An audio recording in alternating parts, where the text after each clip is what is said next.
Hello, this is Barry for Knitting for Love, and today's video is about changing color or adding on a new ball of yarn. Now, as you can tell, I've already cast it on and knitted several rows in multicolor. And I've already changed the colors a few times in a row. So basically, I'm going to show you how to add on a new ball. Now, when you're adding on a new color, and it doesn't call for you to add it on in the middle of the row, you can add it on at the end of each row. Try to add your new balls of yarn on the ends to make it easier to sew it on the sides instead of having sewing in the middle of your work and having to carry over stitches. So basically, when you're adding on a new ball of yarn, you're just going to, and I'm going to show you this so it doesn't look strange, that I'm actually going to cut this and actually start over with that ball of yarn. Now I've already knit it with the blue. I'm going to switch to the purple. Now I don't knot my yarn when I go to switch the yarn. I weave that in at the end. So what I do is I go in to knit and I make a little slip, a little knot, a slip. Sometimes I make a slip knot, sometimes I don't. It just depends. I just fold the yarn in half and loop it over and knit it. Now I will keep on knitting and try not to knit your tail of the new ball of yarn. And as you can tell, my second stitch on here is the first stitch I did is very loose still.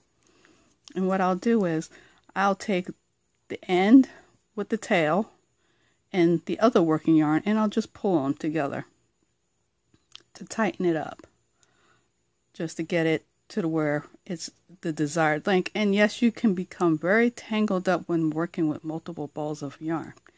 So if you're working with them, try to keep them untangled.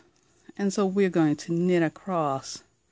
Once we've switched the yarn, we're going to knit our row. And we're going to keep on going. Then we're going to purl back.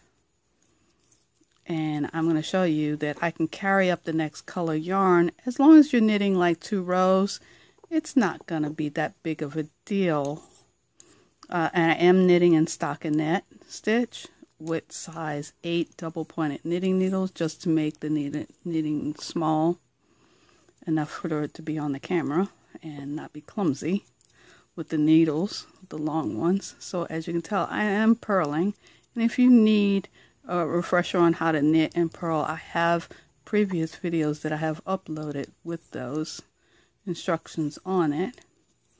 But as you can see, I'm almost at the end of that row, and that stitch is it's nice and structured like the other stitches. And so I'm just going to keep on purling. Now I get to this last stitch, it's going to look a little loose. It's going to feel loose. It's going to look loose. And then what I'm going to do is I'm just going to take these two, that tail and that color yarn, and I'm just going to pull it. And this causes my tension to tighten up where I've joined the new color with the old color. And since I'm only going 2 rows, 1 knit, 1 purl, I could actually carry up this blue yarn without cutting it and just continue on knitting. And it's actually seamless to start another color or another ball of yarn. If you're knitting with multiple colors, I will have a video in the future, regarding 3 or more colors of yarn on the same row, how you would be able to knit those and be able to have your tension still be intact. Thank you, and happy knitting. And again, please like and subscribe and share my video with others who might want to learn. Thank you. Have a good day. Happy knitting. Bye.